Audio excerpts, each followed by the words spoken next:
Ok, então agora gravando já. Um bom dia a todos, sejam bem-vindos à nossa aula do dia 6 de novembro, da disciplina de Planejamento e Administração Rural. Então vamos dar início aí. Hoje eu estou tentando anotar aqui os presentes. Me falta aqui registrar um ainda, um de vocês. Então, já que estamos falando das presenças, eu quero deixar de novo aqui o pedido para que vocês confiram lá no SIGA, em relação às 3 aulas que a gente já teve, se há algum equívoco lá na presença de vocês, certo? Eu tentei registrar lá, de acordo com os que participaram das reuniões virtuais anteriores, tá? E pode ter algum equívoco lá, de eu não ter dado presença para alguém porque não se manifestou no chat, ou eu ter visto ou ter pulado por cima, não ter visto alguma manifestação de vocês, tá? Para vocês presentes aqui, os que estão presentes, eu já anotei a presença, tá? Mas aí, por favor, vocês confiram dia a dia, ver se não tem nenhuma injustiça lá. E lembrando que eu falo em todos os nossos encontros, que essa não é a única forma de registrar a presença, né? Os alunos que, por força do regulamento de AR do Instituto, o aluno que, mesmo que esteja de alguma forma impedido ou de participar de alguma das reuniões virtuais, mas que cumprir satisfatoriamente as atividades, também ganha presença, tá? Só que, vamos ver, essa nossa atividade da pesquisa de campo e análise dos dados econômicos não é a coisa mais simples, não é uma coisa que você acorda um dia de manhã e decide, hoje eu vou fazer o trabalho, né? Não é assim. Eu acredito que deva ser feito ao longo do período, e hoje, como é 6 de novembro, a gente dá para arredondar para um mês e alguns dias, a gente está com isso aí pronto. Então, um mês para um trabalho desses, eu diria que é uma proposta bem apertada, um calendário bem ajustado. Mas vamos, de início, tentar manter esse calendário, e aí, depois, se tiver situações pontuais de alguma dificuldade, algum grupo, a gente verifica. Tá, bem-vindo à sala. Então, nós estamos agora com 15 presentes aí. Então, nós vamos começar, então, o nosso encontro de hoje, tá? E como nas outras vezes a gente não vai saturar vocês, nós vamos estabelecer o teto aqui das 10 horas, tá? Nós não vamos passar das 10 horas. E se for rentável, talvez até antes. Lembrando que seria muito interessante vocês participarem, perguntando, opinando, criticando a qualquer momento aqui para dar maior interação, né? Para dar maior dinamismo para a nossa conversa. A primeira coisa que eu quero falar para vocês, resgatando ainda um ponto dos juros, do custo de oportunidade, que eu acredito que eu não tenha dado tempo, eu não salientei semana passada, tá? Que é com relação os juros sobre o capital de custeio, porque a gente falou que os juros e custo de oportunidade, nesse caso, são sinônimos, né? É um custo não contábil, que não aparece na contabilidade, mas deve aparecer na nossa contabilidade rural, certo?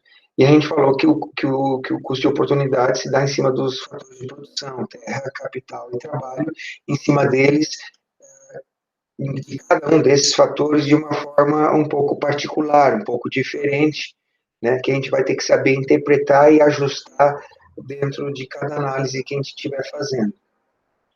Porém, o juros sobre o capital, o custo de oportunidade do capital, ele se divide em dois. Ele se divide sobre o capital de investimento e sobre o capital de custeio, certo? E aquele do custeio, esse não é uma opção. O juros sobre o capital de custeio, ele faz parte, em todas as metodologias, do custo operacional. E, inclusive, aparece naquela figurinha da, da proposta diagramática, né, do Instituto de Economia Agrícola. Me aparecem todas as propostas. Então, eu vou relembrar isso para vocês, vou apresentar agora uns 4, 5 minutinhos, para chegar no ponto que eu gostaria para apresentar para vocês, tá? Então, podem me interromper também a qualquer momento.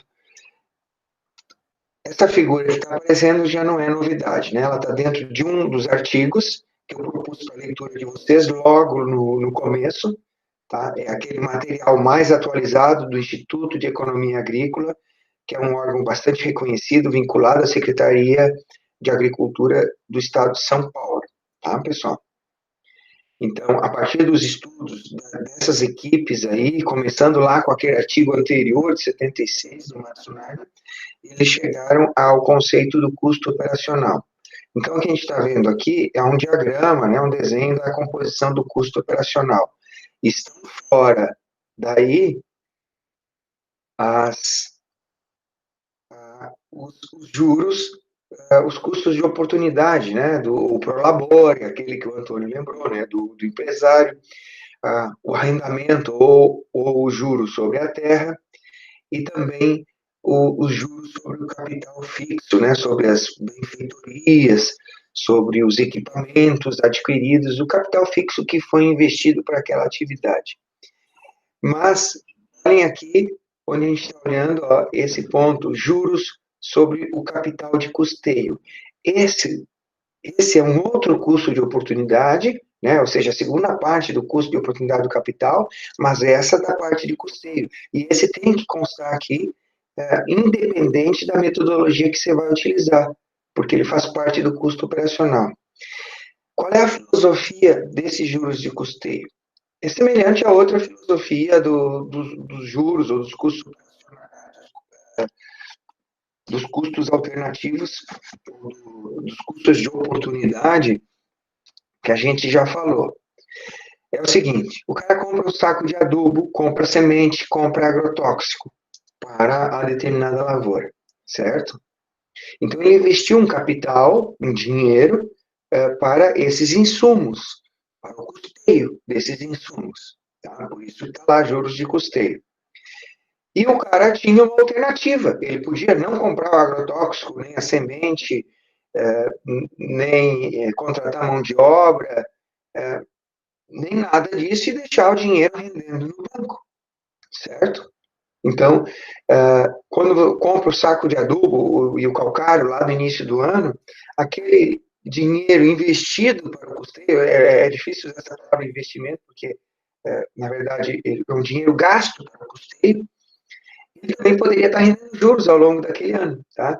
Por isso que isso é chamado juros de custeio. Ou então, o cara nem tem o seu recurso, que a gente já falou, né? A maioria dos nossos agricultores são descapitalizados, eles não têm o recurso e eles têm que pegar um empréstimo, um financiamento para o custeio. Aquilo que a gente escuta, financiamento de custeio. Então, o cara tira um empréstimo, ou seja, por um programa governamental ou por outros caminhos, na rede bancária, ele pega um empréstimo para poder pagar o adubo, a semente, o agrotóxico, a mão de obra, tudo que seja relativo ao custeio do seu empreendimento, da sua lavoura, e ele vai pagar juros. Ele não vai estar pagando só o saco de adubo, só a semente, o banco, ou mesmo um programa governamental, por mais subsidiado que seja, o agricultor vai pagar juros. Hoje, mesmo os subsidiados estão bem mais caros que a Selic, né? Porque há uns anos atrás, o plano safra a 5% era muito barato, né? Hoje a 5% é mais que duas vezes e meia o valor da Selic, certo? Então, e não houve um recuo proporcional dos juros dos financiamentos oficiais, esses planos safra que saem todo ano, na proporção em que houve a redução da Selic, tá? Então, esses juros de custeio, ele entra na composição. E como é que calcula isso? Para nós, hoje, é muito simples, tá? Com o programa de computador. Se o cara se autofinanciou, é só. E a gente vai falar um pouquinho hoje sobre a alimentação do Rural Pro, e não muda para outro programa. Se comprou o adubo, é só colocar a nota do adubo lá, o dia que ele comprou o adubo, a quantidade que ele comprou e quanto que ele pagou. Então, quando você registra o valor pago e a data desse pagamento, o programa vai calcular os juros certinho pela data da aquisição dentro do ano agrícola que você vai estabelecer, de acordo com a exploração, certo? Então, fica muito simples com o programa de computador. Se o valor foi todo financiado pelo banco, aí é diferente, né? A gente pode fazer um grande, lá no Rural Pro, a gente pode colocar um grande valor lá em relação ao financiamento e separar depois o juro do financiamento. E quando era feito à mão, era onde eu queria chegar, eu tirei isso aqui do Manual de Administração Rural, ali do pessoal de Porto Alegre, Engels. Eu não estou com o livro aqui, ele ficou lá no colégio, tá? Aqui, Antunes e Engel, tá? De 1999. É uma dupla de pesquisadores gaúchos. Eles elaboraram um material chamado Manual de Administração Rural, e eles fizeram a seguinte menção aqui, que as despesas, ó, gráfico de distribuição média das despesas em uma atividade agrícola, ou seja, o custeio, né? Então, tu tem aqui no começo sementes, adubo, calcário, depois tu tem outras despesas com adubo, mão de obra, roçadas, aplicações de agrotóxicos, e a despesa ela vai indo ao longo do ano, até que ela depois pode aumentar um pouquinho mais na época da colheita. Ou seja, isso aqui é só uma questão demonstrativa de que essas despesas de custeio se distribuem ao longo do ano. Quando a gente faz uma análise sem um programa de computador, que não é o caso nosso, usa o método, vamos ver, não aparece aqui, usa isso aqui, ó, o índice do prazo médio, tá? Então, aqui a gente está falando aqui que eu, como eu disse, esqueci de comentar com você semana passada. Existe um custo de oportunidade dos custos variáveis também, não só lá do capital fixo, mas do capital de custeio, tá? Então, esses autores, Antunes e Engels, veja que isso foi em 99, quando o uso da informática não era tão difundido, onde não havia aquela necessidade premente, talvez, de você usar um programa de computador para auxílio do gerenciamento da propriedade, eles tinham essa proposta aqui, de calcular o índice do prazo médio, ou seja, pegar todo o valor de gasto com custeio e usar metade dos juros, usar metade do valor dos juros, porque eles consideravam, em função desse gráfico, que as despesas se distribuíam ao longo do ano agrícola e tu poderia usar um índice médio, do prazo médio. Por exemplo, considerando o ano agrícola aqui, nesse exemplo, de outubro a abril, pegar lá os juros relativos ao valor total só a partir de janeiro, e não a partir de outubro, ou seja, cortar os juros pela metade, tá? Isso aqui é mais informação histórica para vocês, porque, como eu disse, ninguém vai fazer esses cálculos mais à mão, né? E aqui ficava uma aproximação, não ficava uma coisa muito precisa. Usando o programa de computador, ele faz um cálculo mais efetivo, mais próximo da realidade, tá? Mas, então, dois aspectos: mostrar como era feito historicamente e lembrar que o custo de oportunidade do capital de custeio também tem que ser considerado. E ele é considerado mesmo quando se usa a metodologia só do custo operacional.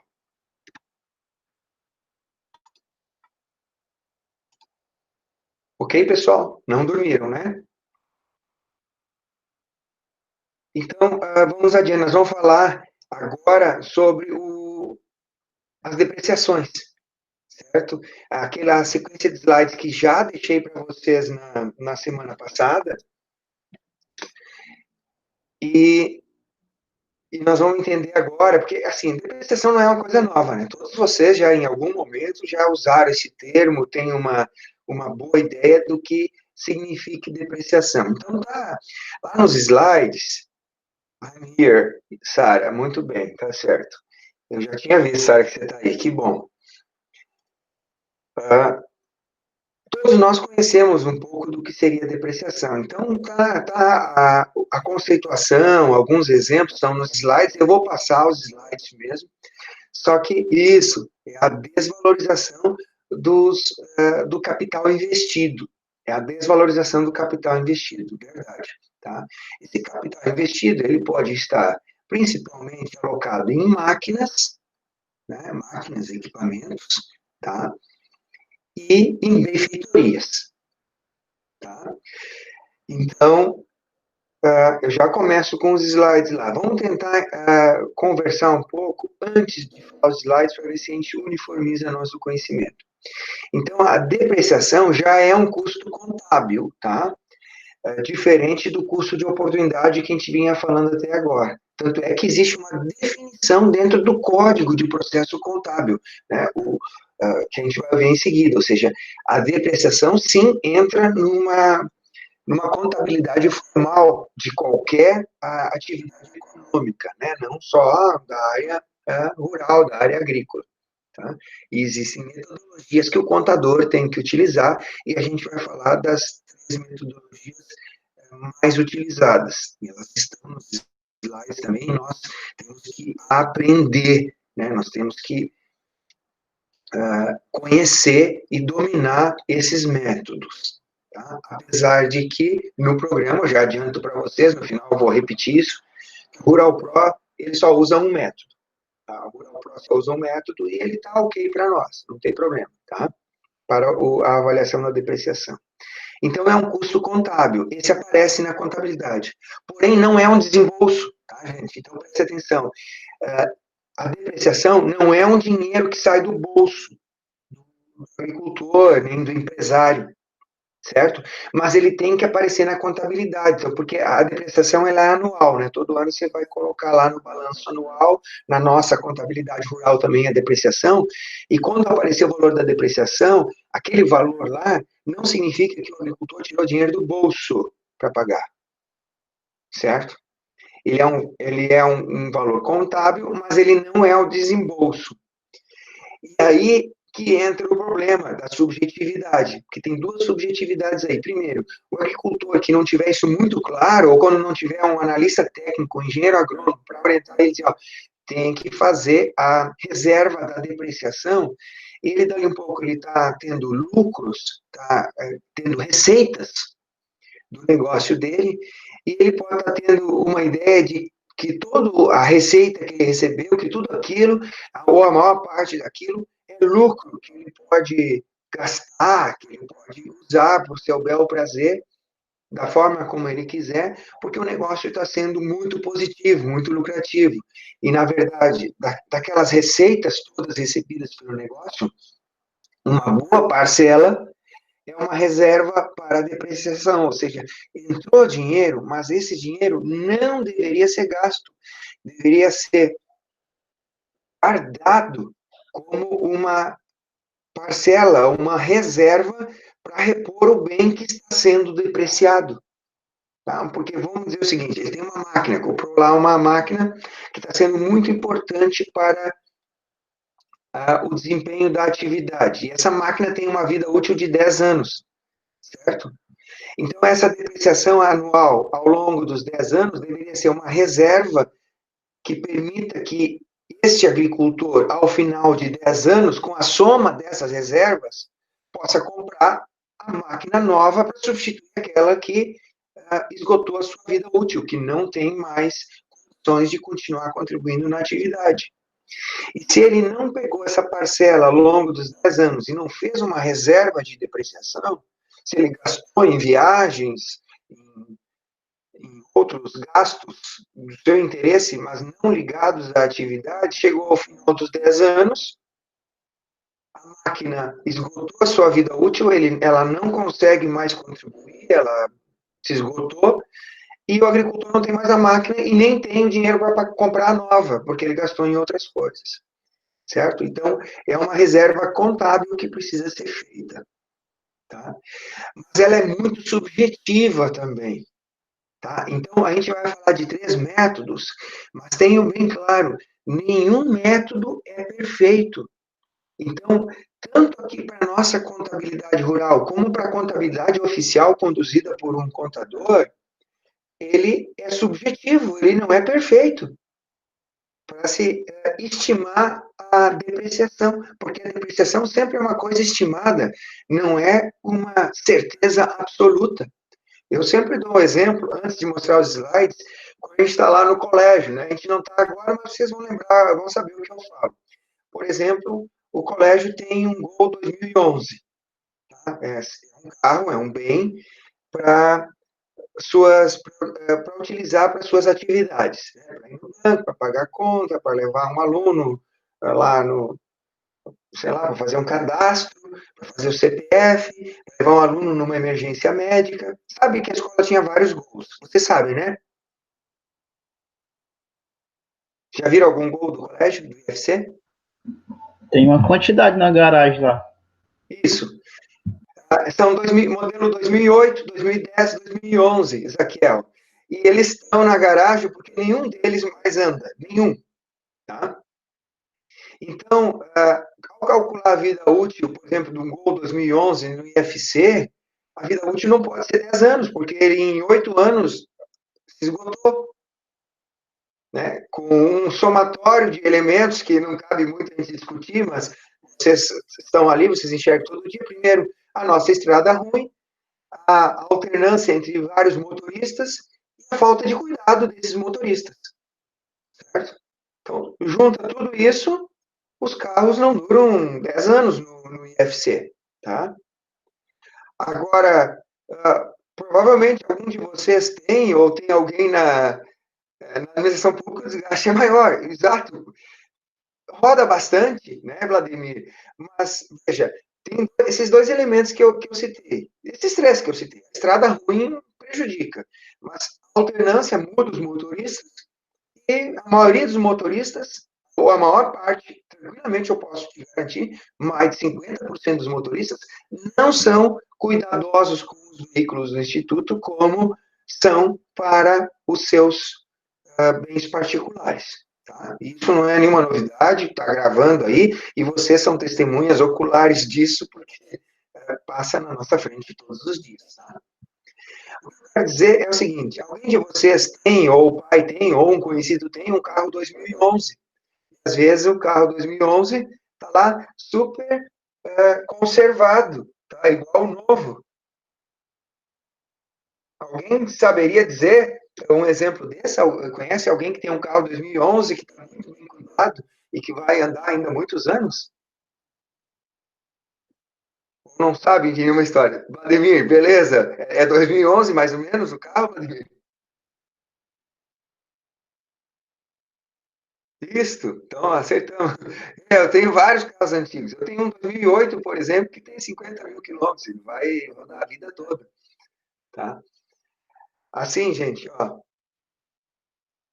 Então, vejam que a depreciação de um Gol lá no Instituto, ou um Gol na mão de uma pessoa cuidadosa, como o Vladimir, eles vão ter vidas úteis totalmente diferentes. Eles vão ter vidas úteis totalmente diferentes. Isso, meu Golf é 98, o Golf que eu tenho, tá? Mas, tudo bem, mas nem vamos entrar muito na discussão. A questão é que a manutenção é uma parte dos custos, tá, Sara? Beleza, mas ela não entra na depreciação. Vamos lá. O que eu estou suscitando em vocês aqui com essa discussão é o seguinte: deixa eu abrir o chat para ver se eu perdi aqui o comentário de alguém. Vladimir, tá? Isso. É falta de manutenção. Não é só a falta de manutenção, não, sabe? É dado pau mesmo, tá? nos cuidados lá. Mas o fato é o seguinte, Barbeira, eu vou parar por aqui, senão.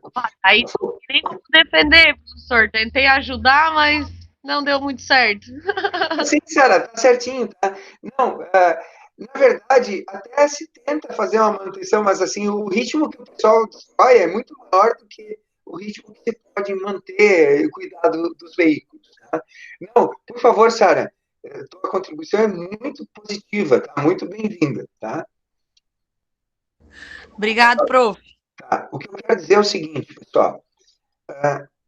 Vejam, um carro, então, 2011, no Instituto, a vida útil dele é menor do que 10 anos.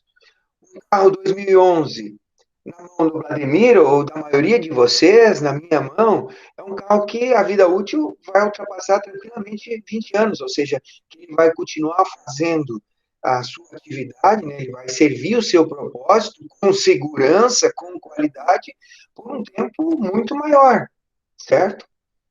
Então, como que se coloca isso lá nos custos, certo? Ele vai entrar como depreciação. A depreciação de um veículo no Instituto Federal, ela é muito mais intensa do que numa situação particular como essa que a gente falou, como a gente exemplificou. E pensem nisso para as construções, para as máquinas, os equipamentos, uma impressora, por exemplo. Hoje o colégio não tem mais impressoras, né? As impressoras são terceirizadas, mas teve tempo que o colégio tinha suas próprias impressoras. Era um inferno.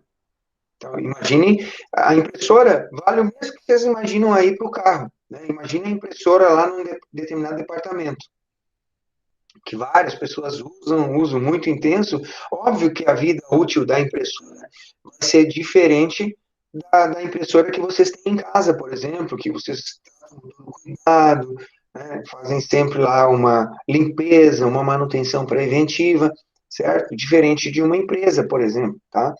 Então, uma impressora, e aí transbordem isso para qualquer outro equipamento, vai ter diferenças de vida útil, vocês estão entendendo? E isso tem que ser considerado lá quando a gente vai alimentar o programa, quando a gente vai fazer o cálculo da depreciação. Como é que a gente sabe, então? Vocês vão ter que desenvolver essa percepção.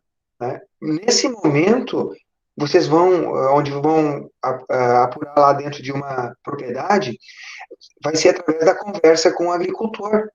Tá? Então, por exemplo, nós fomos num produtor de pitaia, ele tinha um trator lá que nem sabia mais o ano, era de 70 e poucos. Tá?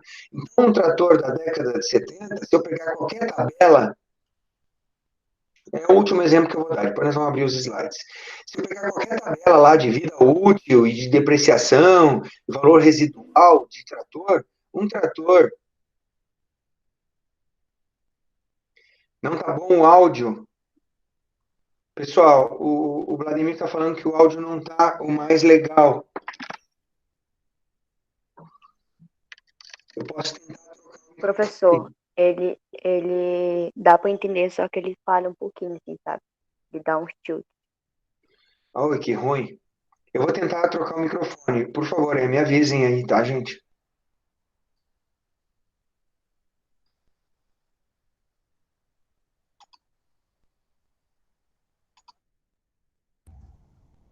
Ô, professor,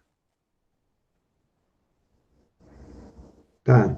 Eu troquei o microfone. Por favor, me dê um retorno. Pode perguntar, Sara. Muito melhor. Tá. Me desculpe, então, pessoal. Me professor, desculpe.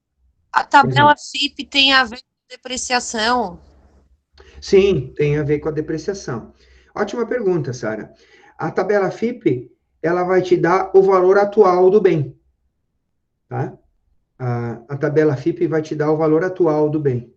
Ah, gente, me desculpa, eu estava todo esse tempo falando, então, com o microfone que não era o melhor. Sim, Sara, é justamente isso que nós estamos falando, tá?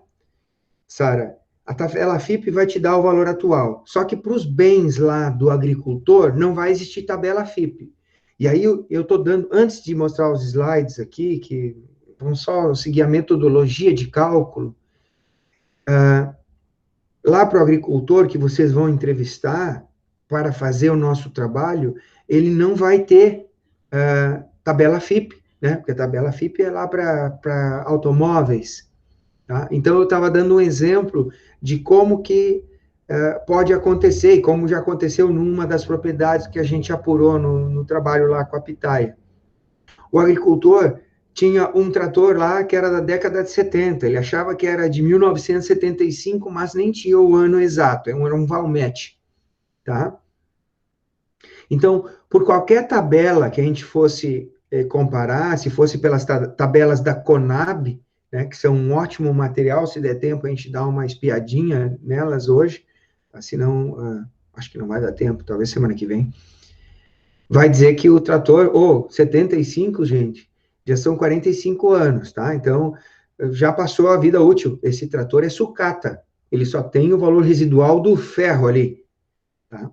Porque seria, em média, 20 anos a vida útil do trator, tá? Mas aí eu chego lá, é um trator que o agricultor tem cuidado, é um trator que funciona, é um trator que atende às necessidades do agricultor. E aí, como é que eu coloco ele no meu custo? Só porque é um trator que já esgotou aquele tempo de tabela de vida útil, eu vou considerar que não existe trator e que não existe custo relativo ao trator? Não posso, tá? Porque ele usa o trator, então ele tem custo, por exemplo, com o combustível do trator, com a manutenção, com filtros, com algum parafuso, alguma coisa que tenha que arrumar, alguma solda, então ele vai ter os custos lá, o custeio, né, de despesas de custeio para a manutenção do trator, falando aqui da importância da manutenção, que a Sara lembrou, tá? Mas esse trator tem um custo, porque ele tem um valor. Se ele ainda funciona para o agricultor, ele poderia vender esse trator e, com certeza, ele ganharia algum dinheiro por esse trator, nem que fosse lá uns 10, 15 mil reais. Ele vale alguma coisa, tá? Então, ele tem que entrar no nosso cálculo de depreciação também. Como é que você faz? Você esquece a tabela da Conab, esquece a tabela de qualquer livro e faz em função da informação real que você tem com o agricultor. Você chega lá, qual é? É um trator Valmet 1975. Aí alimenta o programa. Qual é o bem que o agricultor tem? Trator Valmet 1975. Mas qual é o valor? O valor da nota fiscal? Não sei o quê. Esquece nota fiscal, não vai ter nota fiscal de um trator de 75. Você vai pelo valor de mercado dele. Não tem tabela FIP, né, Sara, para trator. Mas o agricultor tem uma boa noção de por quanto ele conseguiria vender esse trator. Ou então vai no Mercado Livre, vai no LX, vai em um site de venda de máquinas agrícolas, e ele vai apurar qual seria um valor mais ou menos estimado de mercado desse trator. Então, vamos dizer que ele estima lá que ele conseguiria, no mercado, vender tranquilamente por 12 mil reais esse trator. Tá? Então, você vai colocar lá, trator 1975, valor atual, 12 mil reais. Tá? Que mais que você precisa saber? Quanto tempo esse trator ainda tem de vida útil? Porque, né, se for valor de tabela, acabou, mas não, o agricultor tem um trator bem cuidado e que ainda vai ajudar neste ano, e no ano que vem, e no outro ano, e por muitos anos esse trator ainda pode ajudar o agricultor. Quem que sabe dizer isso? Talvez o agricultor seja a melhor pessoa para te responder. Ele vai dizer, olha, levando com cuidado, esse trator dura na minha mão mais 10 anos. Aí o que você vai fazer? Vai colocar lá no programa, vida útil do trator, 10 anos. Certo? Mesmo um trator 1975, porque é a informação real que você está garimpando lá na entrevista, na pesquisa, na visita na propriedade. Esse é o valor real. Não é o valor de um livro, de uma tabela. Porque não vai funcionar nada. Pelo livro, já tinha acabado a vida útil do trator. E, por fim, você tem que colocar aí no valor residual. Nós vamos ver também no slide. O que é o valor residual? Ao final desses 10 anos, então, esse trator aí, ele vai estar realmente uma carcaça velha. Vale alguma coisa ainda? Aí você vai dizer, olha, esse trator, para vender só as peças, o ferro que sobrou, vamos estipular como R$1.000 o valor residual. Né? O ferro velho dele eu conseguiria vender por R$1.000. Às vezes nem consegue, tá? Porque ferro velho já teve um tempo que valeu bastante dinheiro. Eu sempre contava para os alunos, lá em Porto Alegre, eu morei muito tempo em Porto Alegre, e a gente tinha um portão velho na frente de casa, um portão grande, todo de ferro, e um grande problema que a gente tinha é que o pessoal passava, esses carroceiros assim, e eles ficavam lá forçando o portão, entortando, tentando arrancar algumas partes do portão, mas não era para invadir a casa e roubar alguma coisa, era para ver se conseguia arrancar um pedaço de ferro do portão, porque eles vendiam por ferro velho. Iam lá, a gente morava até perto lá das sucatas, o cara ia lá e vendia por quilo de ferro velho e conseguia algum dinheiro, né, para atender as suas necessidades, sejam lá quais eram. Tá? Então, a gente tinha um grande problema lá com o portão velho de ferro, que o pessoal entortava, batia, quebrava, arrancava o que conseguia para vender por ferro velho. Isso há uns, vamos dizer, uns 30 anos atrás, mais ou menos, certo? O ferro velho era uma coisa bem requisitada. Tinha carroceiro de ferro velho e tu tinha que cuidar para deixar, se tu bobeasse alguma coisa assim, que o cara pudesse arrancar, ele arrancava. Tá? Das paredes, dos muros, das cercas, o que tivesse de ferro. E hoje isso mudou. Ferro velho hoje não tem mais valor nenhum. Eu posso botar ferro velho aqui na frente de casa, ninguém vai carregar. E se eu levar até uma sucata, dizer, eu queria vender esse ferro velho, o valor que eu vou conseguir não paga nem a gasolina de eu levar o ferro velho até lá a central de recolhimento, até o sucateiro, certo? Então mudou. Hoje em dia o ferro perdeu completamente valor, o ferro velho. Tá? Barateou bastante. Então, se tu pensar assim, o trator, a sucata dele, vou vender como ferro velho, não se fie nisso, né? Não vai valer nada. A gasolina que você vai gastar, ou a despesa para levar uma carcaça de um trator até alguém que trabalhe com reciclagem desse material, já é o custo que você vai receber. E se disser, não, vem pegar aqui em casa, ele vai te cobrar para ir buscar a carcaça na tua casa. Tá? Então, muitas vezes, não tem valor residual. Tá? Um equipamento, às vezes, uma benfeitoria não tem valor residual, falando, só para encerrar esse assunto, tu tem uma cerca. A cerca é uma benfeitoria e o cálculo da depreciação da cerca é exatamente como eu falei aqui para vocês por causa do trator. Tá? A cerca tem um valor atual, a cerca tem uma vida útil e a cerca poderia ter, talvez, um valor residual. Mas para a cerca, o valor residual é o quê? É um palanque podre, um arame lá enferrujado. Tem algum valor? Olha, muito difícil, né? Porque para tirar aquele palanque podre ainda e o arame enferrujado, de repente vai custar mais caro que o próprio valor que aquele arame enferrujado poderia ter para algum uso, certo? Então, por exemplo, não é errado eu estimar que o valor residual de algum bem ou de alguma benfeitoria seja zero, por exemplo. Agora tem um caminhão aqui na frente de casa, espero que não esteja atrapalhando muito aí vocês. Pessoal, entendemos mais ou menos o espírito da coisa, da contabilidade, da depreciação, para a gente mostrar agora os conceitos que estão nos slides. Então, vamos dar uma olhadinha aqui no conceito e nos métodos, tá? Lembrando que esses slides já estão lá no SIGA.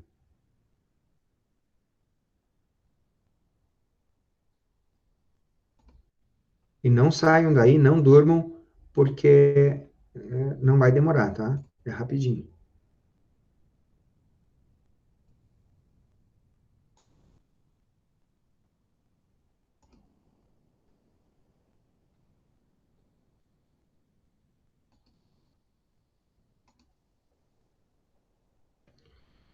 Então, o título, né, a capa desse slide aí é o item 12.1, tá?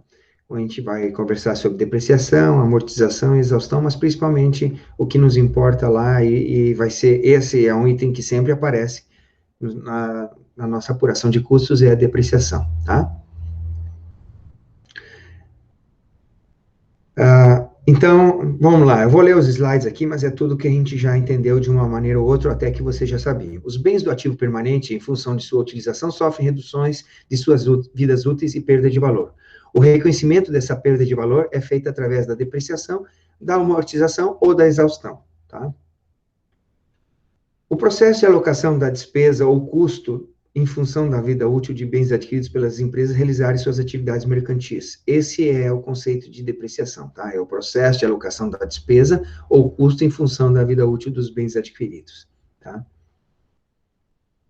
Então, depreciação é a perda de valor dos bens que pode ocorrer por desgaste físico, devido a ações da natureza ou pelo uso. ou obsolescência, também chamada depreciação econômica devido a inovações tecnológicas. Acontece também, né, gente? Um bem fica obsoleto. A gente teria vários exemplos aí, mas vocês sabem muito bem. Pode ser chamada de depreciação real ou econômica, quando não é utilizada para fins contábeis. Ah lá, o valor da depreciação deve ser uma reserva contábil da empresa para gerar fundos que irão possibilitar a substituição dos fatores produtivos no final da sua vida útil, ou seja, será reposto quando não tiver mais capacidade de uso ou ficar obsoleto. Dessa forma, a depreciação deve ser encarada como custo operacional na empresa, portanto, deve constar na formação do custo total de produção. Tá bom, gente? Então, a depreciação, ela, apesar de não ser um desembolso, ela faz parte do custo operacional.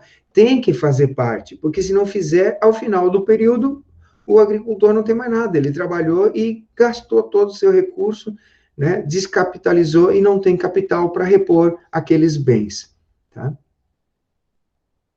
Olha, aqui é outra coisa que eu já tinha comentado com vocês. Como o valor da depreciação é um custo dito não caixa, ou seja, não tem desembolso imediato, muitas pessoas não enxergam como custo. No fim de um ano produtivo, não há saída desse dinheiro do caixa. Mas ele tem um valor significativo no custo de produção. Vocês vão ver quando a gente colocar isso lá no Rural Pro, muitas vezes a depreciação é o maior bloco de custos de uma atividade. E quando isso acontece, não significa que você fez o custo errado. É uma forma de você, como auxiliar técnico, como agrônomo, consultor técnico, identificar que o agricultor ele está tendo muitos bens imobilizados que estão depreciando relativos àquela atividade e que talvez não precisassem. E vou falar de novo, esse mesmo exemplo do agricultor que tem o trator lá, 1975, para o uso na pitaia, hoje ele não usa mais esse trator porque ele trocou por um daqueles jirico feito com moto, né? Aqueles jirico de 3 rodas, né? Não sei se chama jirico, como é que chama, triciclo, mas aqueles pegam aquelas motos que já não tem mais documento, moto cheia de multa, e adaptam e fazem um equipamento rural, né, que funciona muito bem, porque eles usam uma caixa de marchas de carro velho também, e acaba tendo a composição de 2 caixas de marcha, a marcha da moto mais a marcha do carro. E fica um equipamento com uma excelente tração, muito forte, né, porque passa a ter 21 marchas, né, umas bem reduzidas, que sobem até pedra, e com um custo muito mais baixo que o trator. Por exemplo, esse agricultor, desse exemplo que eu estou falando para vocês, ele adquiriu um triciclo desses por R$3.000. Então, veja, quanto que vai depreciar R$3.000 em relação aos 12 mil do trator? Só que, enquanto ele mantém aquele trator, que ele não sabe se ele usa ou não usa, aquilo está contabilizando no custo dele, certo? Está tendo depreciação do trator. Mas ele está tendo pouca utilidade no momento que ele poderia estar usando aquele triciclo, que cumpre melhor as funções que ele precisa do que o trator. Tá? Então, isso a gente identifica muitas vezes ao apurar essa tabela de custos. Tá? Teoricamente, a depreciação é um valor que deve ser poupado para comprar o outro fator de produção quando o atual chegar ao final da sua vida útil. Tá? Bom, isso nós já falamos, né? O que é depreciável, pessoal? Aqui, o que é um bem depreciável? Lá quando você chegar na propriedade rural, o que sofre depreciação, o que não sofre depreciação? O que eu considero como bem depreciável, o que eu considero como custeio? Bom, como bem depreciável, tudo aquilo, é muito simples, vocês usam essa filosofia, tudo aquilo que vai servir por mais do que um ano lá na atividade rural. Se servir por 2 anos, já é um bem depreciável e não vai entrar no custeio. Quer ver um exemplo? Aqui na nossa região, até que tem que responder uma menina aqui, uma aluna nossa, que agora de manhã mandou a pergunta, mas faltava 5 minutos para a gente começar a aula. Se você é produtor de maracujá, você tem aquele sistema de sustentação. Aqui na nossa região, o mais usado é uma latada, que o pessoal chama de tendal, de caramanchão, ou chama ainda de parreira, composto de palanques e arames. Sabem do que eu estou falando, né, pessoal? Uma parreira de maracujá. sistema de sustentação, que é, como é que você chama? Que nome vocês dariam? Latada? Ou ainda vão estudar isso com o professor Eduardo? Parreiral, né, prof? Eu Parreiral, acho que é beleza. parreiral. Tecnicamente, vocês vão chamar de latada, tá? O professor Eduardo vai insistir isso com vocês, tá? É uma latada. Tecnicamente, chama latada, tá? Mas, claro, ao falar com o agricultor, ele vai chamar de parreiral. Mas lembrar que parreiral vem de parreira. Parreira é o pé de uva, né? Ou seja, parreiral seria uma plantação de uva. Claro que tu não vai chegar para o agricultor de maracujá aqui e dizer, ó, olha meu parreiral, e tu não vai ficar corrigindo ele, né? Tu sabe que ele está se referindo ao sistema de sustentação, a latada. Eu ia corrigir outro dia o professor Eduardo. Professor, parreiral não é só do maracujá. Boa, então não corrija, tá? Parreiral é o coletivo de parreira. Seria um monte de plantações de vários pés de uva, por exemplo, tá? Mas por que ficou esse nome? Porque a uva, geralmente, ela era conduzida assim, quando foi trazida pelos imigrantes, né? Hoje, os imigrantes italianos. Hoje, se você for na Itália, ninguém mais na Itália planta uva desse jeito, né? A uva era plantada desse jeito há 200 anos atrás, quando o pessoal saiu da Itália e veio aqui para o interior, certo? Aqui continuaram plantando como plantam na Itália, como plantavam na Itália há 200 anos. A Itália mudou o método de cultivo e aqui continuou. Tá? Mas isso, claro, vocês vão discutir lá com o professor Eduardo. A questão é o seguinte, a latada, aquela construção, é um bem depreciável ou não? Sim, bastante. Sim. Basta a gente fazer essa análise mental que eu sugeri para vocês. Ela dura mais que um ano dentro do processo produtivo? Sim. Então, ela é um bem que tem que ser... Como é que ela vai ser contabilizada lá no custo de produção? Ela vai ser contabilizada como depreciação.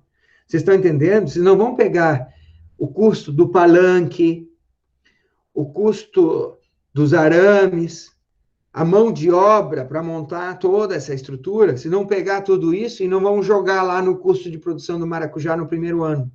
Não vai ser feito assim. Vocês, claro, vão levantar todo o custo dessa latada, desse sistema, vai pegar o custo dos palanques, do arame, da mão de obra para montar isso, sim, certo?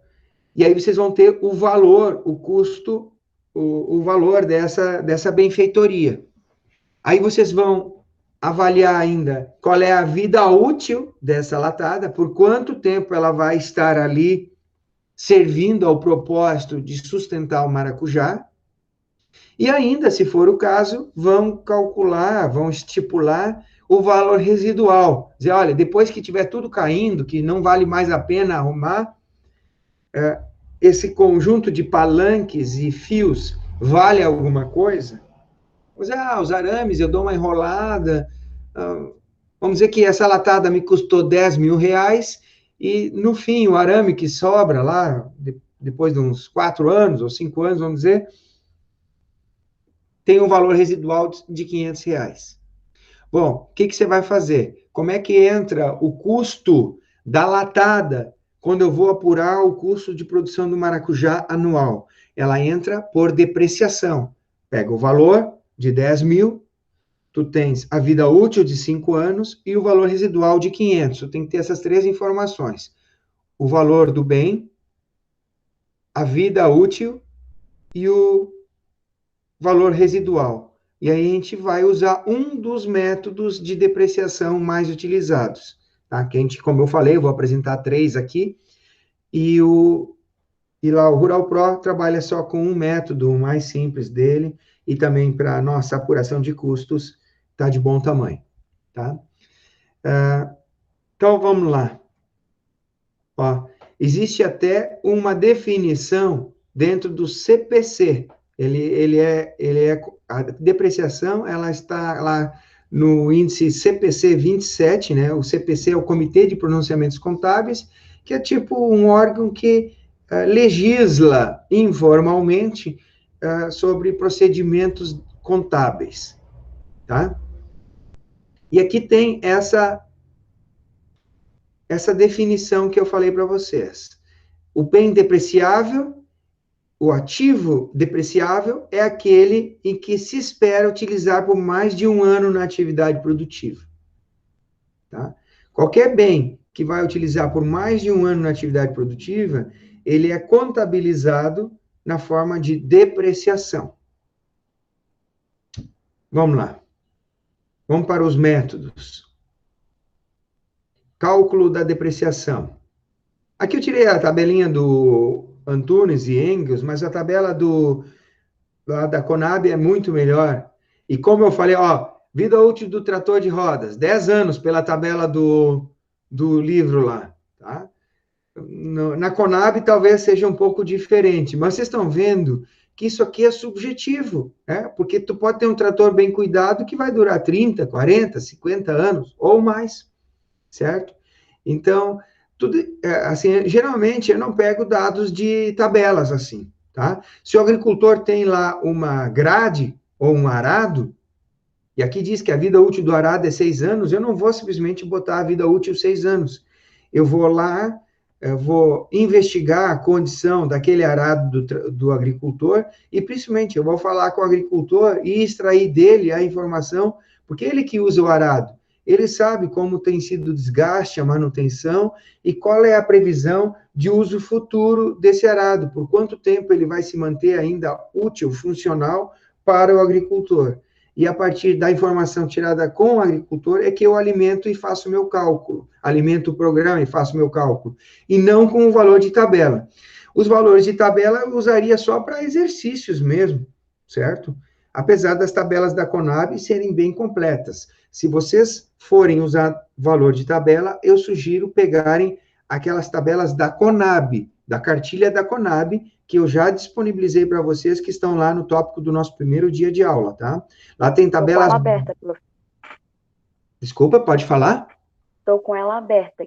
Você viu que tem muitas, uma tabela bem completa, deve ter umas 8, 10 páginas esse tabelamento de tudo que é tipo de equipamento, até equipamentos que a gente nunca ouviu falar, tá tudo lá na Conab, tá? Então, não é errado vocês darem uma espiadinha lá na Conab, na tabela da Conab, quando vocês estiverem lá fazendo o levantamento junto ao agricultor. Tentem casar a informação que vocês estão colhendo com o agricultor, com a atividade que vocês vão mapear, com as informações dos livros, das tabelas. Tá, vamos lá. Cálculo da depreciação. Vamos ver, método de depreciação. Tá aqui. Nós vamos falar de 3 métodos, tá, pessoal? Na verdade, são 2 os mais importantes, tá? Tem o método linear, o método 1, que a gente vai falar aqui, que é o mais simples, é o que a gente imagina que seja o mais utilizado. O segundo método é o método da soma dos dígitos, ou o método de Cole, que é o nome do autor, né, que sugeriu esse método. E o terceiro método é o método das unidades produzidas.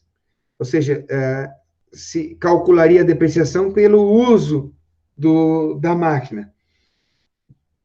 Desculpe, esse vocês já estão imaginando que talvez seja útil lá para alguns equipamentos do Instituto, que são usados com muita intensidade, né? Mas vamos lá, o método linear. Esse método linear é o único que o Rural Pro utiliza, tá? Então, preste atenção nesse, que é o mais simples, mais tranquilo, é aquele que a gente imagina que seja o natural, certo? E é o método que o Rural Pro utiliza. Aplica uma taxa fixa periódica sobre o custo do bem durante o prazo determinado. Por exemplo, se o bem, se o equipamento, né, tem uma vida útil de 5 anos, nós dividimos por 5 o valor do bem, então divide o 1 por 5, e nós vamos ter 0,2, ou seja, uma depreciação anual de 20%. Por isso que ele é linear, ele está considerando que a depreciação todo ano é igual, 20%. Primeiro ano deprecia 20%, segundo 20%, até no quinto ano os últimos 20%, e acabou a vida útil. Se fosse 10 anos, a vida útil do bem, qual seria a depreciação anual?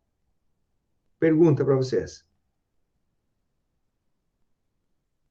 Se um bem tivesse 10 anos de vida útil, qual seria a porcentagem de depreciação anual? Pergunta. Alguém abre aí o microfone e me responde. 10%? Isso. Então, veja que esse método é o mais simples, tá?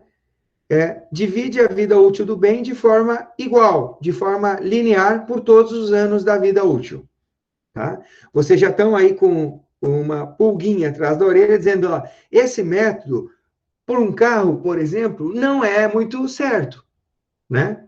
Porque você sabe que o carro tira novo, ele já perde 10% na hora, só de tu tirar da agência concessionária, né? Tu vai lá comprar um Gol de Mazda, um Gol, eu tenho o valor antigo, um Gol, não sei, um Gol, mas vamos dizer que tu pega uns 50 mil. Tu pega 50 mil, vai lá na Dimasa, paga 50 mil por um Gol novinho. Tira da Dimasa, atravessa a rua e tenta vender o Gol, ele já vai estar lá como um carro usado, certo? E já vai ter alguma dificuldade para vender ele por 45 mil. Ok? Dizer, não, mas é novo, é novo. Bom, se é novo, eu compro na concessionária. Da tua mão, eu pago com um desconto. Certo? Então, vocês imaginam que para o carro, o método linear não é o melhor. Um carro novo, ele perde mais nos primeiros anos e depois, nos anos seguintes, a depreciação vai diminuindo. Ela não é linear num carro, por exemplo. Vocês concordam que a depreciação de um carro não seria linear, que esse método não se adequaria perfeitamente para um carro, por exemplo?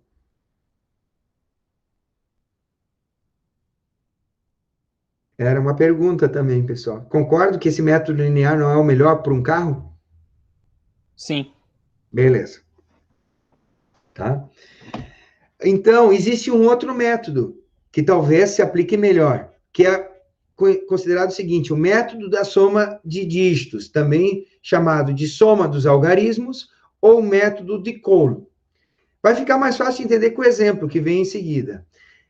Nesse método, a taxa aplicada sobre o custo do bem é um número fracionário cujo numerador é o período de vida útil restante no fim do período anterior. Opa, complicou aqui, deixa eu entender. Então, pega um exemplo, ó, o mesmo exemplo da vida útil de 5 anos, tá? Um bem que a vida útil é 5 anos. Tu soma os dígitos dos 5 anos, soma 1 com 2, com 3, 4, 5, até dar o 15, que é a soma dos 5 dígitos dos 5 anos, certo? E depois fraciona.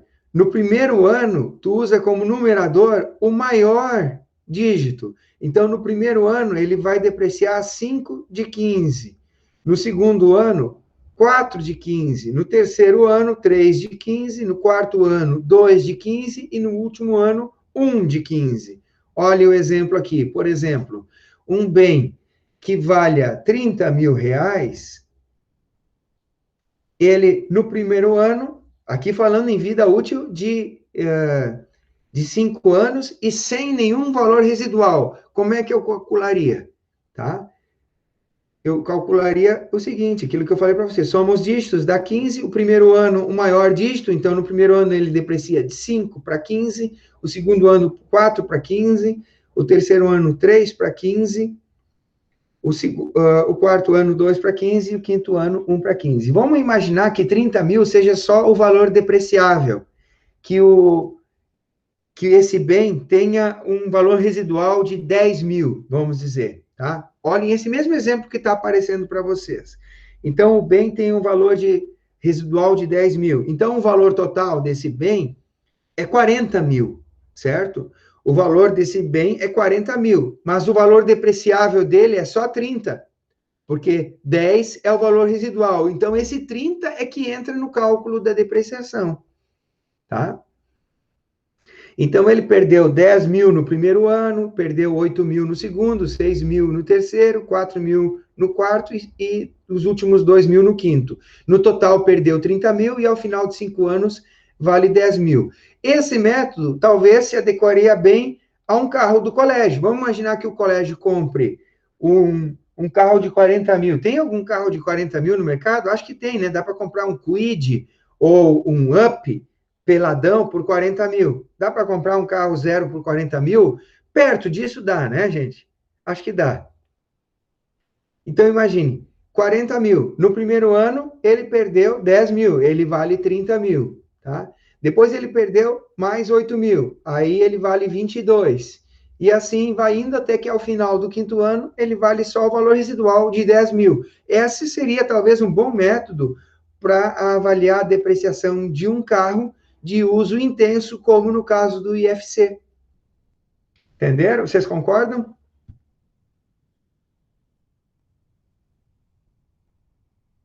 Esse é o método da soma dos dígitos, tá? Não é um método que exista dentro do Rural Pro. Não dá para usar esse método no Rural Pro.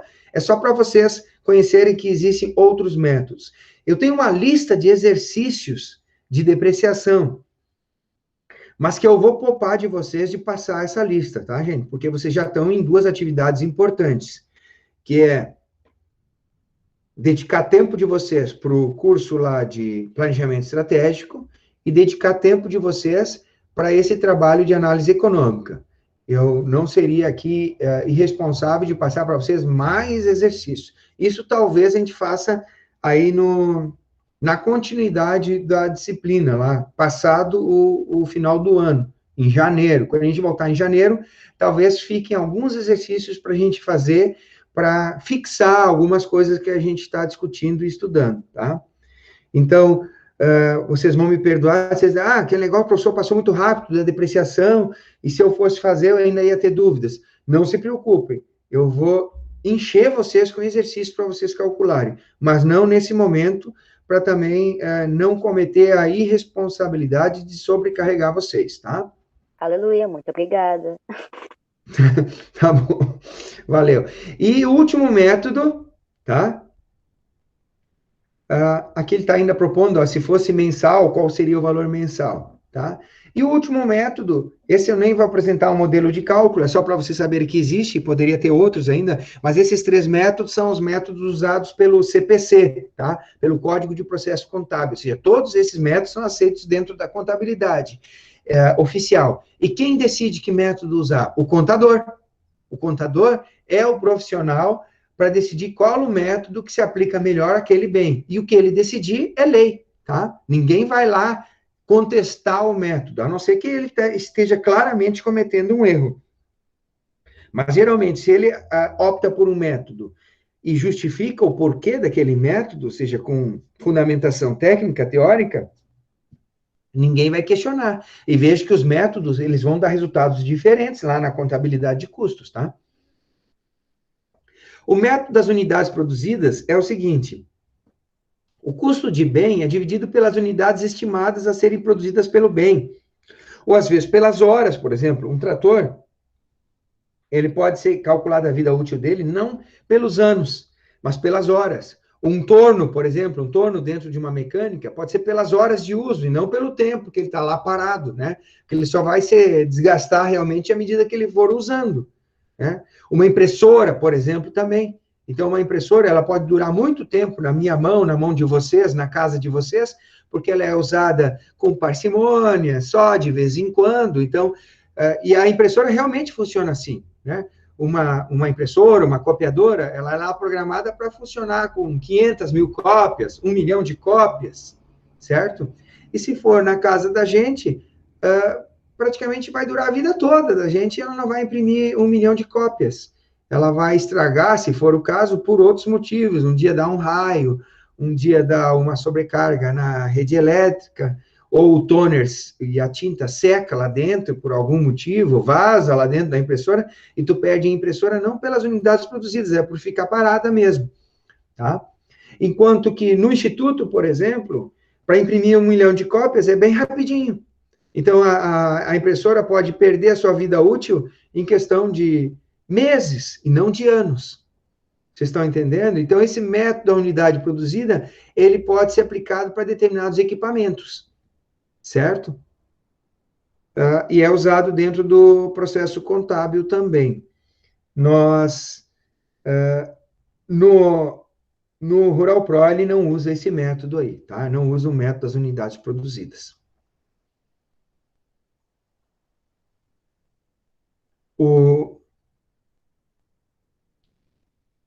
Então, nós passamos rapidamente sobre os 3 métodos para o cálculo de depreciação. Lembrando que a depreciação é uma informação subjetiva, né? Ela tem que aparecer lá na contabilidade, não é um desembolso, e há interpretações, certo? Então, não é um valor que você possa brigar por ele, né? Dizer, não, está errado ou está 100% certo. Ele tem uma dose de subjetividade, tá bom, gente? Depreciação tem que aparecer, mas ela tem uma dose de subjetividade. Mesmo, veja, quando tu pega o balanço de qualquer grande empresa. Nós estamos agora no período de abrir os balanços trimestrais das grandes empresas no Brasil. Essa semana mesmo foi o Banco do Brasil, fez o seu balanço trimestral. Que outra empresa? A Vale, acho que foi semana passada, mas, poxa, todo dia. O Itaú foi essa semana, então vai aparecer lá a depreciação. E quando aparece o item depreciação no balanço de uma empresa grande dessas, não pensem que é diferente do nosso cálculo. Ele tem lá uma subjetividade. Foi determinado um método de cálculo e foi determinado um valor inicial daquele bem, foi determinada uma vida útil daquele bem e foi determinado um valor residual, né, de acordo com aquilo mais próximo do que seria a realidade. Mas lembrando sempre que tem um jogo de cintura ali e tem margem, portanto, para subjetividade. Podia ser um pouco diferente, né? Lá onde eles deram a vida útil de 10 anos, poderia ser 12, por exemplo. Né? E aí você teria que analisar in loco para ver qual seria a melhor vida útil, né, a mais adequada que se estipulasse ali. A gente imagina que, como está na mão de auditores e contadores, eles tenham feito o trabalho mais próximo da realidade possível. E é esse tipo de trabalho que vocês vão fazer junto ao agricultor, como nos exemplos que eu dei lá, da cerca, da latada, do trator, certo? Junto com o trator, vocês é que vão identificar, junto com o agricultor, desculpe, junto com o agricultor, a partir das informações do agricultor, é que vocês vão identificar qual é a vida útil que se determina para aquele bem, certo? É muito mais falando com o agricultor do que pesquisando em livros ou em tabelas. Tá bom, pessoal? Nós estamos perto do final do nosso horário, tem 2 tópicos para ver com vocês, que é, eu quero apresentar um modelo de banner, certo? Que já coloquei no Siga, e quero falar um pouquinho sobre o Rural Pro. Então, para partir para esses outros 2 pontos, veja, algum de vocês gostaria de perguntar, ou comentar, ou contrapor sobre a questão da depreciação, que nós passamos rapidamente aqui, gostaria de falar alguma coisa? Perguntar sobre a depreciação? Vocês viram que os slides lá tem mais informações, eles estão um pouco completos, eu gostaria que, dentro do possível, vocês lessem, e principalmente o pessoal que não está podendo acompanhar presencialmente, sei lá se alguém está olhando os vídeos das nossas aulas. E deu um complicador agora. O Siga tem uns bugs, né? Eu olhei para a turma de administração, parece que os bugs não atingiram, mas lá na minha disciplina do curso técnico, o Siga fez uma bagunça. Quando eu colocava um novo vídeo, ele trocava os vídeos de todos os tópicos. Então, ele botava o mesmo vídeo da última aula em todas as aulas dos meses anteriores. Isso está me dando um trabalhão aí para arrumar. Eu até parei de fazer porque ele estava depois bugando novamente. Então, o Siga tem alguns bugs. Eu aposto que se eu fizesse aqui uma brincadeira com vocês de levantar quem já identificou alguma deficiência, algum bug, algum mau funcionamento do Siga, vocês iam ter muita história para me contar.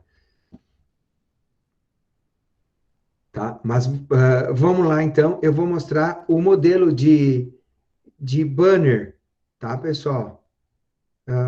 Que eu deixei lá para vocês. Tá lá que tá no Siga, tá? Qual a minha sugestão? Que vocês façam o download, tá? Esse não está em PDF, que é justo para vocês já poderem usar como modelo para o trabalho de vocês, tá? Gente, o modelo é o layout, tá? Procurem não usar as mesmas palavras que o grupo ali do exemplo que eu coloquei usou, tá, pessoal? Então, por que eu estou passando esse modelo para vocês? Para parecer que tem muita coisa para fazer? Não, é porque nosso tempo é curto, como eu disse, nós temos um pouquinho mais de um mês para terminar o trabalho, tá? Então, de novo, o modelo é o banner, modelo de banner do Instituto, está aparecendo aí para vocês, né? Agora, bem pequenininho, né? Só para vocês terem uma ideia de como é que fica o trabalho.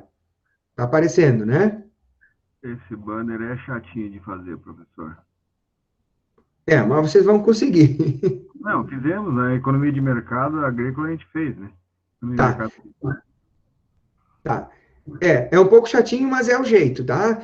Se tiver dificuldade, vocês dão um grito que eu tô aqui para ajudar vocês, tá? Eu, como já fiz muitos, e a gente depois imprimiu todos eles, quem teve lá no Agrotech viu que a gente apresentou vários trabalhos desses finalizados, então eu me envolvi em todos eles, e se vocês tiverem alguma dificuldade mais, vocês dão um grito, tá? Realmente, ele é um pouco carregado, né? Então, o que vocês vão fazer? Vocês vão colocar o título do trabalho, colocar o nome de vocês ali, tá?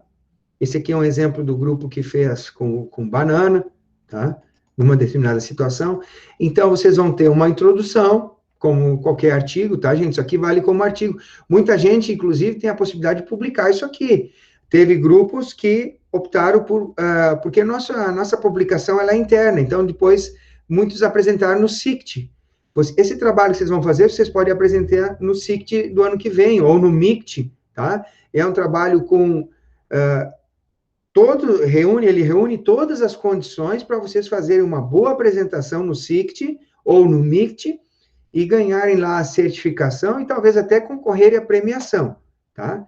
Então, apesar da exigência aqui na disciplina poder ser um pouco maior, mas ela traz alguns retornos para vocês. Primeiro que acredito que quem realmente se dedica para fazer esse trabalho, tanto na parte lá de levantamento de dados do agricultor, do processamento de dados com o Rural Pro, como depois a compilação e a apresentação desses dados de uma maneira clara, sucinta, objetiva, num resumo como esse, num banner, também está abordando a questão acadêmica, né? A questão de publicação, a questão curricular, tá? Então, isso aqui, no final, é um trabalho que vocês têm condições de publicar, não só nos eventos internos, ou se vocês quiserem participar de um evento de uma outra universidade, de um outro instituto, é perfeitamente possível e é um trabalho que tem todas as condições de fazer bonito numa apresentação, num simpósio de pesquisa, por exemplo, tá, pessoal? Porque vai ser um trabalho inédito, vocês vão fazer numa propriedade que nunca foi estudada, provavelmente, né, nunca sofreu esse tipo de análise, tá? E vão seguir um rigor acadêmico correto. Tá? Então, faz uma introdução lá, apresenta um pouquinho da importância da atividade que vocês estão mapeando, né, para a região, para o país. Vocês vão falar da metodologia, que passos vocês seguiram para fazer o trabalho, e os resultados obtidos, basicamente, são a tabela que o programa gera, tá? Ele vai te gerar uma tabela de análise econômica, o Rural Pro, depois tu clica no botãozinho lá, gerar análise, ele gera a tabela, então depois o pessoal só transportou a tabela aqui para o banner. Da mesma forma, ele gera um gráfico, né, para se identificar o ponto a partir do qual a atividade gera lucratividade. Geralmente, a maioria das atividades que a gente mapeia, a gente vai encontrar esse ponto aqui, ó, o ponto de equilíbrio, o ponto a partir do qual a atividade gera lucratividade, porque na maioria das atividades que vocês estão escolhendo, o produtor, a propriedade, já tem feito aquilo ao longo dos anos. E se não tivesse dando lucro, o cara já tinha abandonado. Então, provavelmente é uma atividade que tem dado lucro ao longo dos anos, e vocês vão identificar isso com a tabela e com o gráfico, tá? Vamos fazer uma conclusão, vamos colocar lá a bibliografia que vocês consultaram. E acabou. É na forma de um resumo, tá, pessoal? Principalmente com as informações que vocês vão obter com o coração desse trabalho é a tabela e o gráfico que vocês vão gerar com o programa Rural Pro. E o resto é só escrever um pouquinho. Como eu disse, tentem usar as palavras de vocês, tá, pessoal? Não usem as palavras, não tentem copiar as mesmas palavras que o grupo lá utilizou, porque quando eu coloco um modelo à disposição de vocês, sempre tem essa possibilidade da gente se apoiar no trabalho de quem fez antes, tá? E eu estou fazendo a ressalva pedindo para vocês usarem as palavras de vocês, podem estar tranquilos que vai estar certo se vocês usarem as palavras de vocês, até porque eu vou, junto com vocês, revisar cada trabalho, se tiver algum ajustezinho para fazer, tanto na questão do cálculo, como na questão ali do texto, essa é a minha obrigação, é a minha tarefa aqui, tá? Vou trabalhar junto com vocês. Tá?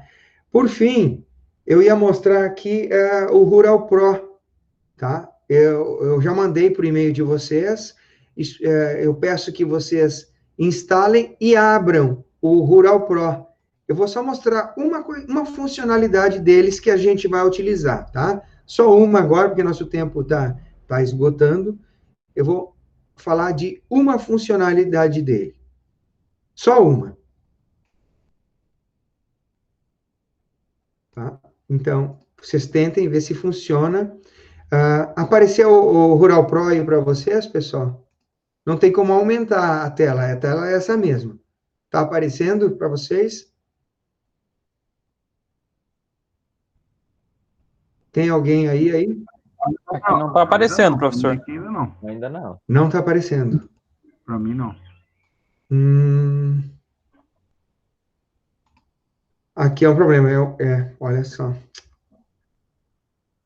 Essa era a primeira tentativa. Eu nunca publiquei aqui, eu não projetei. Vou tentar de novo, tela inteira, vamos ver. Não me aparece o Rural Pro aqui. Veja, porque se não aparecer, foi bom tentar agora, no finalzinho da aula, porque se não aparecer, eu vou ter que achar uma alternativa. Não tá. Slides das páginas. Exato, eu vou ter que fazer slide das páginas, exatamente. Tá? Foi bom isso acontecer agora, que a gente ia só mostrar essa funcionalidade. Não tá aqui querendo aparecer. Olha que coisa.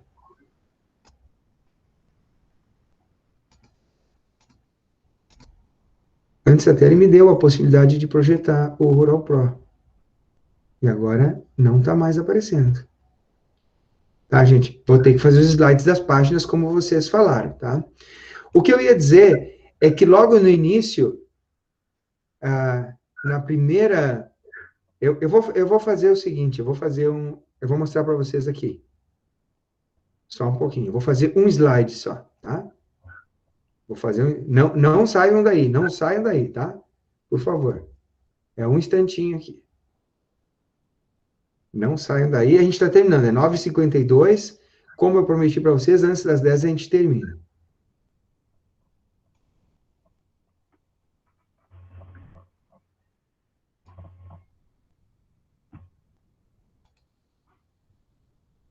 Não saiam daí.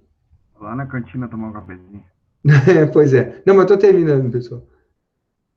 Não, Que saudades, né? Que saudades da nossa convivência, né? Lá a gente achava, às vezes a gente achava um pouco chato e tal, mas agora a gente, quando voltar às atividades, a gente vai valorizar mais esses momentos aí. É verdade. Tá. Pãozinho de queijo do Plínio. Isso. Tá, agora sim, né? Deve estar aparecendo aqui um slide do Rural Pro. Sim? Aham. Tá. Sim, agora está. Tá um pouco cortado, eu cortei aqui, mas não vem ao caso.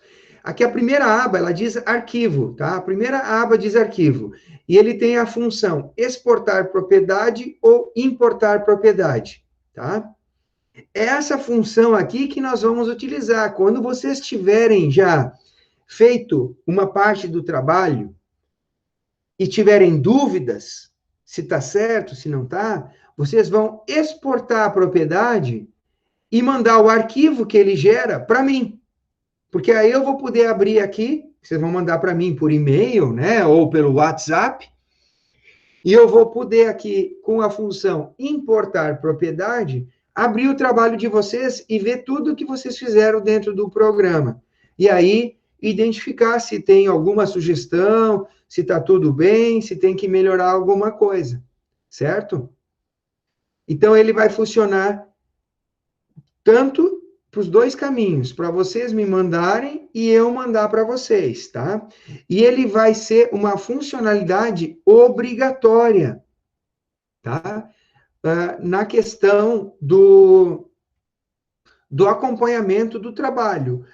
Principalmente, e vou frisar aqui, para aqueles alunos que não estão podendo participar. Eu não estou questionando, né? O aluno que não está vindo aqui para as nossas aulas, eu não estou questionando qual é o problema que ele tem de não poder participar.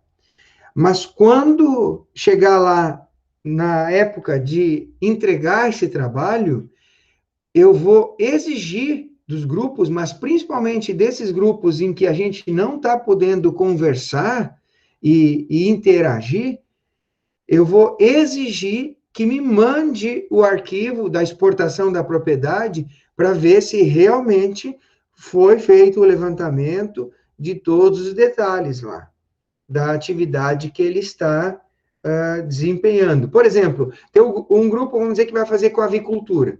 Vai me mandar e eu vou lá procurar os custos com ração. Se o grupo não tiver colocado custos com ração, eu digo, como que essas aves estão crescendo e você não colocou as despesas aí, os custos, o custeio com ração, certo? E eu vou procurar, assim, cada item que, obrigatoriamente, a gente sabe que tem que ter lá naquela atividade, tá?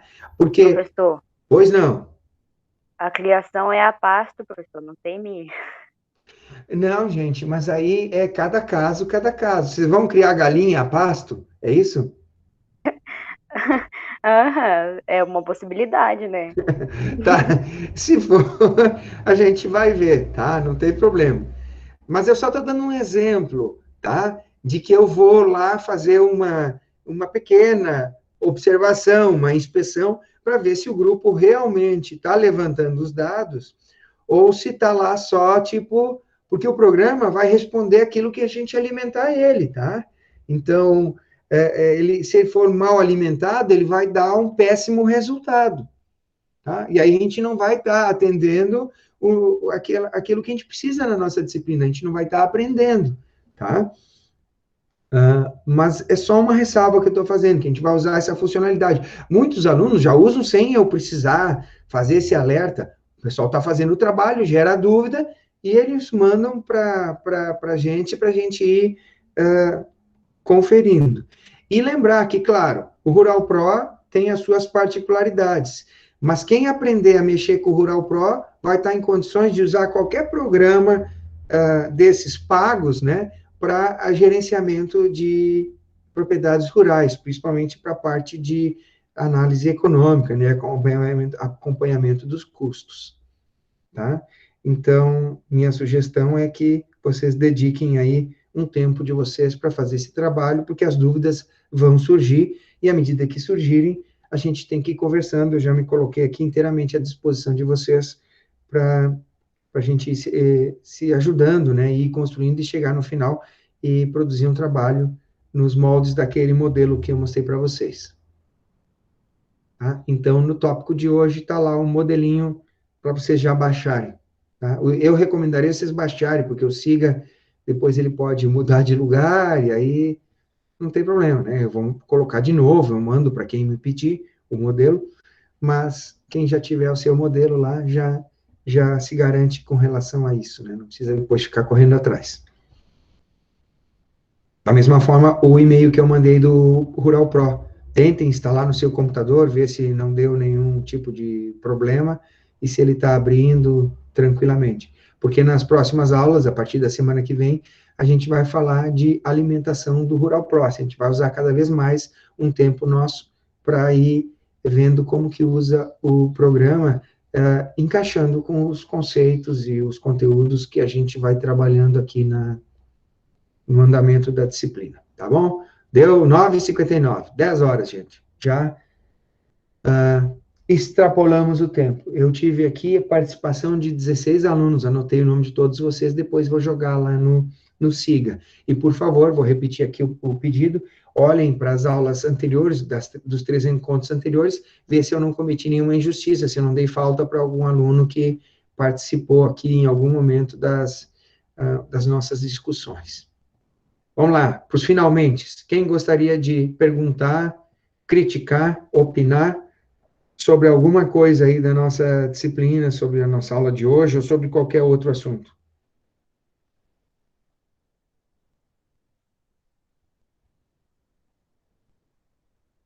Eleição bem, nos tudo Estados certinho. Unidos? Tudo certinho? Vamos acompanhar, mas eu acho que a eleição lá já está decidida, né? É o Biden que ganhou. Glória a Provavelmente não tem mais... Deus, ou não. não tem mais volta. Agora é querer ver o que vai acontecer, né? O que vai mudar aí em termos de geopolítica mundial. O Trump Vai impactar tomar muito. isso aí. Desculpe, pode repetir que cortou? O Trump vai tomar essa eleição aí para eles. Não, eu acho que não mais. Eles têm uma democracia forte e tem que ser respeitado o que o pessoal votou, né? Apesar dessa apuração ser bastante traumática, né? Com esse negócio desses votos aí que chegam pelo correio, as coisas. Bom, vamos acompanhar, né? Pelo menos está divertido para a gente acompanhar. Então, pelo visto, não tem nenhuma pergunta, tá ok? Seguimos assim, pessoal? Não tem perguntas, né? Então, a gente vai se despedindo aí. Quero desejar um bom final de semana para vocês. Fiquem bem, continuem se cuidando. E mesmo antes da nossa aula, lá da semana que vem, que vai ser sexta-feira 13, né? Então, venham preparados para sexta-feira 13. Se alguém tiver qualquer dúvida, pode entrar em contato aí com a gente, que dentro do possível a gente vai estar procurando atender e ajudar, tá bom? Fiquem bem aí e aguardo vocês na semana que vem. Um abraço, um beijo para todos.